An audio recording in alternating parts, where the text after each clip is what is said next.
sharing, but you guys are a couple, Yes. and as a couple, you decided you wanted to make a movie about a toxic, abusive relationship that ends in a murder-suicide.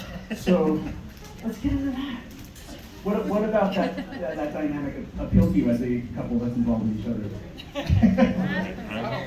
The first question, man? Yeah. I don't have time to fuck around. It was actually everybody after hearing about how we made this and we lived in the apartment we shot in.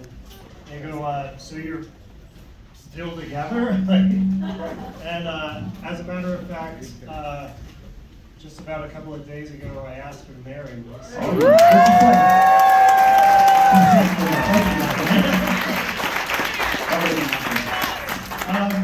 But honestly, it actually, the story started as a short film that I had done a while ago, just the premise of the whole thing. Mm-hmm. And then we came together when we decided to make it a feature and really created the character together and kind of the situation together. And I think a lot of it was a pandemic. Obviously, there's a lot of, we didn't want to make a movie about the pandemic. We wanted to make a movie about what we were kind of going through.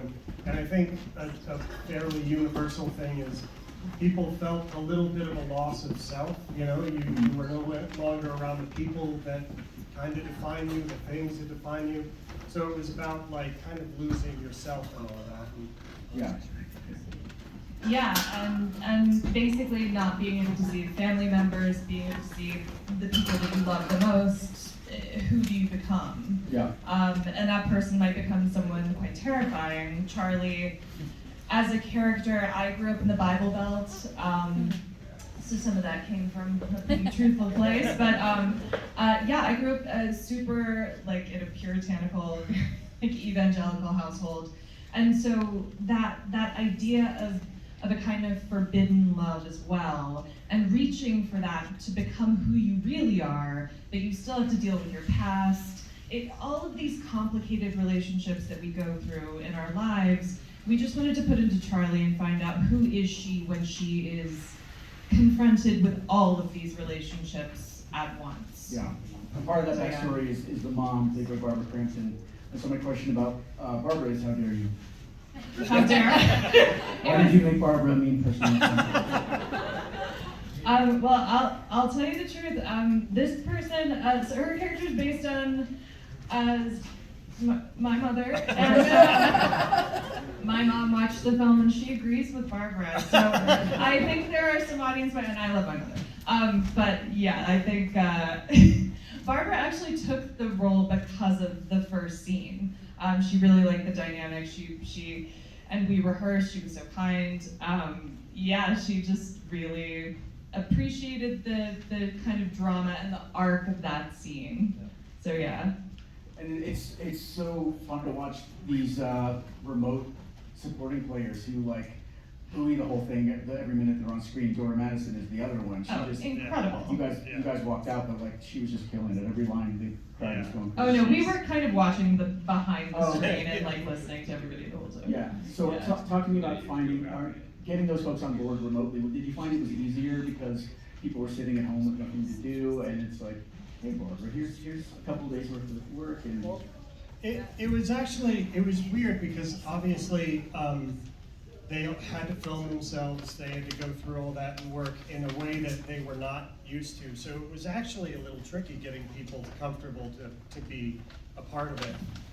Ultimately, they liked the story, they liked the character, and then we had to work with them on really getting the technical aspects of it, because that was the tricky part. Is Emily, the way we had to shoot it is we had to shoot their stuff separately. They shot their own footage. We sent them cameras, we sent them lighting, and she would never get to be on set with a character. It was always everything was put together in post. So it was tricky for everybody, but it just goes to show you what amazing actors they are, because it was just, they sold it so beautifully. Yeah. And women going insane in apartments by themselves is a venerated subgenre of horror, with Propulsion, The Tenant, among others. But was that Darling. Yeah. Darling. What were some of the influences that sort of informed that setting? Well, I mean, when we were thinking about the story, I mean, obviously late 70s, early 80s horror was where we went to. I'm a huge fan of The Changeling, and we went through a lot of that kind of film to really inspire. Yeah, films like Don't Look Now, the kind of deep emotional trauma, plus the editing, the kind of like letting things breathe and build and crescendo. And then Carnival of Souls was actually an inspiration as well, that kind of loss of who am I becoming, where am I going, the kind of return to the beach was kind of her returning to the carnival and the man. Yeah, I think those were the main influences. Yeah, for sure. And The Tenant. Yes. Well, yeah. And there's a lot of films that when they descend into dream logic, like Barbarian Sound Studio or Censor, which was this year as well. Yeah. How do you sort of like set a compass or a North Star to kind of not lose track of your plot when you are sort of abandoning reality as this film does? Well, I'll be honest, this film is very clear to us. We know exactly what happens. This narrative makes complete sense to us. Oh, I didn't mean to suggest it didn't. No. Oh, When God, you're I on, didn't mean when to. you're on Yeah. set, and when you're executing the thing, how do you Totally. sort of keep everybody on the same page when it is sort of becoming a pretty hallucinatory ride by you? I think Totally. it's funny because we really map it out. Like we had it. She had down to graphs of where our character was. Like we had mapped out what was still in the apartment, what was no longer in the apartment, why it wasn't here, what had to move. And so it's funny now that the reason she said we knew what was going on is we were so familiar with exactly what was happening that now when we read about the film or if somebody's like talking about like, I think it's about this, we're like, yeah, I mean, that's cool, but I mean, to us, it feels so clear. It's fun to hear how, where people go with it. Yeah. Since we cut it off mid-credits, just confirm the cat's okay. Cat's good. Oh, Barker's fine. Barker's fine. Barker's our pride and joy, and Yeah. he's totally fine. Very good. He is cuddled in his couch. Nice. I want to open it up to questions real quick. Has anybody got any? Yes. Nothing. Okay. When you wrote it, did you write it like in chronological order, so you knew the whole backstory of where she went, or did you write it as your shot was? Yeah, so first of all, it was never a script. We didn't really give ourselves that amount of time. We gave ourselves what's a script meant, like a general idea of, we know the key points we have to hit, we know the emotional points we have to go through. We're outliners first, so we go through we knew where we were headed when we went into writing the script. Yeah, and we found kind of key emotional points where Charlie gets throughout the course of the evening where it did make sense to be reminded of that beauty, that time, the black and white photograph, the happier times. And we wanted to have these kind of pit stops along the way to map out her emotional journey that may or may not be happening, but we did have those kind of outlines. So a lot of what you see in the edit was planned. There were a few surprises along the way, but yeah, we wanted to kind of constantly weave back and forth. So were Dora and Barbara then improvising? Were those lines sort of? Not really. No. Dora a little more than anyone, just because she's fucking hilarious, and we wanted her to. She didn't even audition. Like we saw her reels, her work from Dexter and Bliss and VFW, and we were just like, yeah, that's you. But for the most part, it was actually scripted. Yeah, I mean, all the main dialogue was scripted, Okay. so we knew where those were. It was just kind of the getting from A to B that we would allow ourselves some fluidity. Got it. Any other questions? Gentlemen there with glasses? Yeah, was her apartment supposed to be purgatory? Was she not aware she was dead?